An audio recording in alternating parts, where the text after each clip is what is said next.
ಸಮಯದಲ್ಲಿ ನಮ್ಮ ನಗರದ ಪ್ರಮುಖರನ್ನು ಭೇಟಿಯಾಗೋದು ನಮ್ಮ ಪದ್ಧತಿ ಚುನಾವಣೆ ಸಮಯದಲ್ಲಿ. ಅದರಲ್ಲಿ ಪ್ರಮುಖರಾಗಿರೋರು ನಮ್ಮ ಎಸ್.ಎಲ್. ಭೈರಪ್ಪನವರು. ಅವ್ರಿಗೆ ಭೇಟಿಯಾಗಿರುವಂತದ್ದು ಈ ಸಂದರ್ಭದಲ್ಲಿ ಬಹಳ ಸಂತೋಷದ ವಿಷಯ. ಎಷ್ಟೋ ವೇದಿಕೆಗಳನ್ನು ಹಂಚ್ಕೊಂಡಿದ್ದೀವಿ. ನಮ್ಮ ಟಯೋಟಾದಲ್ಲಿ ಕರ್ನಾಟಕ ರಾಜ್ಯೋತ್ಸವವನ್ನು ಕೂಡ ಆ ವೇದಿಕೆ ಜೊತೆಯಲ್ಲೇ ಇದ್ವಿ. ಸೊ ಅಂತ ಅವರ ಸಲಹೆ ಮತ್ತು ಅವರ ಆಶೀರ್ವಾದ ಇರಬೇಕು. ಅವರ ಕಲ್ಪನೆಗಳು ಏನೇನಿದೆ ಅದು ಬಹಳ ಮುಖ್ಯವಾದದ್ದು. ಅದು ಕೇಳುವಂಥದ್ದು ನಿಜವಾಗ್ಲೂ ಸಂತೋಷ. ಮತ್ತು ಅವರು ಬಹಳಷ್ಟು ಸಲಹೆಯನ್ನು ಕೊಟ್ಟಿದ್ದಾರೆ. ಇದೆಲ್ಲಾನು ಯಾವ ರೀತಿ ನಾವು ಮುಂದುವರಿಬೇಕು ಅಂತ ಚರ್ಚೆ ಮಾಡ್ತಾ ಮುಂದುವರಿತೀವಿ.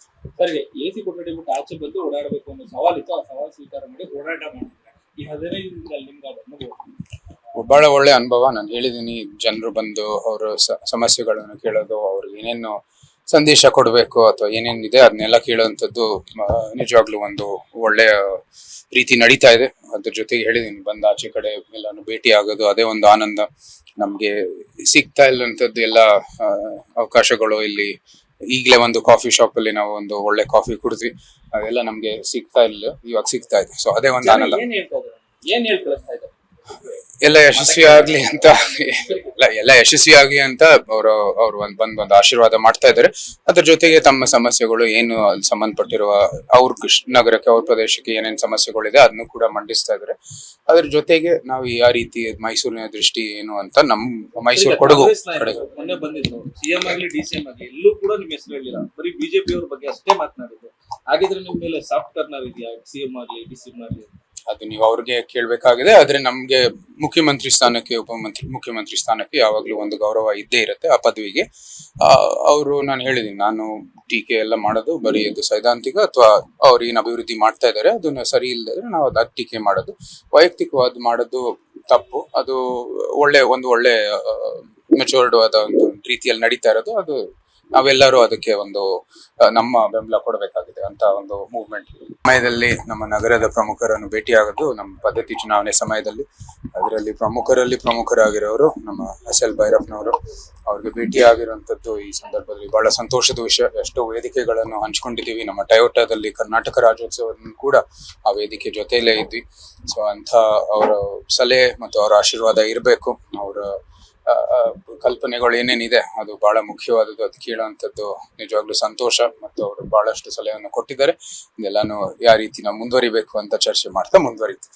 ಸರಿ, ಎಸಿ ಕೊಠಡಿ ಬಿಟ್ಟು ಆಚೆ ಬಂದು ಓಡಾಡಬೇಕು ಅನ್ನೋ ಸವಾಲಿತ್ತು. ಆ ಸವಾಲು ಸ್ವೀಕಾರ ಮಾಡಿ ಓಡಾಟ ಮಾಡಿದ್ರೆ ಈ 15 ದಿನದಲ್ಲಿ ನಿಮ್ಗೆ ಬಹಳ ಒಳ್ಳೆ ಅನುಭವ. ನಾನು ಹೇಳಿದೀನಿ, ಜನರು ಬಂದು ಅವರ ಸಮಸ್ಯೆಗಳನ್ನು ಕೇಳೋದು, ಅವ್ರಿಗೆ ಏನೇನು ಸಂದೇಶ ಕೊಡಬೇಕು ಅಥವಾ ಏನೇನಿದೆ ಅದನ್ನೆಲ್ಲ ಕೇಳುವಂಥದ್ದು ನಿಜವಾಗ್ಲೂ ಒಂದು ಒಳ್ಳೆಯ ರೀತಿ ನಡೀತಾ ಇದೆ. ಅದ್ರ ಜೊತೆಗೆ ಹೇಳಿದೀನಿ, ಬಂದ ಆಚೆ ಕಡೆ ಎಲ್ಲಾನು ಭೇಟಿ ಆಗೋದು ಅದೇ ಒಂದು ಆನಂದ. ನಮ್ಗೆ ಸಿಗ್ತಾ ಇಲ್ಲಂಥದ್ದು ಎಲ್ಲ ಅವಕಾಶಗಳು ಇಲ್ಲಿ. ಈಗಲೇ ಒಂದು ಕಾಫಿ ಶಾಪ್ ಅಲ್ಲಿ ನಾವು ಒಂದು ಒಳ್ಳೆ ಕಾಫಿ ಕುಡಿದ್ವಿ. ಅದೆಲ್ಲ ನಮ್ಗೆ ಸಿಗ್ತಾ ಇಲ್ಲ, ಇವಾಗ ಸಿಗ್ತಾ ಇದೆ. ಸೊ ಅದೇ ಒಂದು ಆನಂದ. ಎಲ್ಲ ಯಶಸ್ವಿ ಆಗ್ಲಿ ಅಂತ ಅವರು ಬಂದು ಆಶೀರ್ವಾದ ಮಾಡ್ತಾ ಇದ್ದಾರೆ. ಅದ್ರ ಜೊತೆಗೆ ತಮ್ಮ ಸಮಸ್ಯೆಗಳು ಏನು ಅಲ್ಲಿ ಸಂಬಂಧಪಟ್ಟಿರುವ ಅವ್ರ ನಗರಕ್ಕೆ, ಅವ್ರ ಪ್ರದೇಶಕ್ಕೆ ಏನೇನ್ ಸಮಸ್ಯೆಗಳಿದೆ ಅದನ್ನು ಕೂಡ ಮಂಡಿಸ್ತಾ ಇದ್ದಾರೆ. ಅದ್ರ ಜೊತೆಗೆ ನಾವು ಯಾವ ರೀತಿ ಮೈಸೂರಿನ ದೃಷ್ಟಿ ಏನು ಅಂತ ನಮ್ಮ ಮೈಸೂರು ಕೊಡಗು ಕಡೆ ಮೊನ್ನೆ ಬಂದಿದ್ದು ಸಿಎಂ ಆಗ್ಲಿ ಡಿಸಿಎಂ ಆಗ್ಲಿ ಎಲ್ಲೂ ಕೂಡ ನಿಮ್ ಹೆಸರು ಹೇಳಿಲ್ಲ, ಬರೀ ಬಿಜೆಪಿ ಅವ್ರ ಬಗ್ಗೆ ಅಷ್ಟೇ ಮಾತನಾಡಿದ್ರು. ಹಾಗಿದ್ರೆ ನಿಮ್ ಮೇಲೆ ಸಾಫ್ಟ್ ಕಾರ್ನರ್ ಇದೆಯಾ ಸಿಎಂ ಆಗ್ಲಿ ಡಿಸಿಎಂ ಆಗ್ಲಿ? ಅದು ನೀವು ಅವ್ರಿಗೆ ಕೇಳ್ಬೇಕಾಗಿದೆ. ಆದ್ರೆ ನಮ್ಗೆ ಮುಖ್ಯಮಂತ್ರಿ ಸ್ಥಾನಕ್ಕೆ, ಮುಖ್ಯಮಂತ್ರಿ ಸ್ಥಾನಕ್ಕೆ ಯಾವಾಗ್ಲೂ ಒಂದು ಗೌರವ ಇದ್ದೇ ಇರುತ್ತೆ ಆ ಪದವಿಗೆ. ನಾನು ಹೇಳಿದೀನಿ, ನಾನು ಟೀಕೆ ಎಲ್ಲ ಮಾಡೋದು ಬರೀ ಅದು ಸೈದ್ಧಾಂತಿಕ ಅಥವಾ ಅವ್ರು ಏನ್ ಅಭಿವೃದ್ಧಿ ಮಾಡ್ತಾ ಇದಾರೆ ಅದನ್ನ ಸರಿ ಇಲ್ಲದ್ರೆ ನಾವು ಅದ್ ಟೀಕೆ ಮಾಡೋದು, ವೈಯಕ್ತಿಕವಾದ ಮಾಡೋದು ತಪ್ಪು. ಅದು ಒಳ್ಳೆ ಮೆಚೂರ್ಡ್ ಆದ ಒಂದು ರೀತಿಯಲ್ಲಿ ನಡೀತಾ ಇರೋದು. ಅದು ನಾವೆಲ್ಲರೂ ಅದಕ್ಕೆ ಒಂದು ನಮ್ಮ ಬೆಂಬಲ ಕೊಡಬೇಕಾಗಿದೆ ಅಂತ ಒಂದು ಮೂವ್ಮೆಂಟ್. ಅನುಕ್ಷಣದ ಸುದ್ದಿಗಳಿಗಾಗಿ ವಿಸ್ತಾರ ನ್ಯೂಸ್ ಯೂಟ್ಯೂಬ್ ಚಾನೆಲ್ ಸಬ್ಸ್ಕ್ರೈಬ್ ಮಾಡಿ. ಹೊಸ ಸುದ್ದಿಗಳ ನೋಟಿಫಿಕೇಶನ್ಗಾಗಿ ಬೆಲ್ ಐಕಾನ್ ಕ್ಲಿಕ್ ಮಾಡಿ.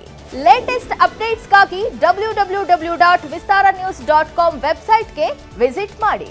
ಅಂಗೈಯಲ್ಲೇ ಜಗತ್ತಿನ ಸುದ್ದಿ ತಿಳಿಯಲು ವಿಸ್ತಾರ ನ್ಯೂಸ್ ಕನ್ನಡ ಆಪ್ ಡೌನ್ಲೋಡ್ ಮಾಡಿ.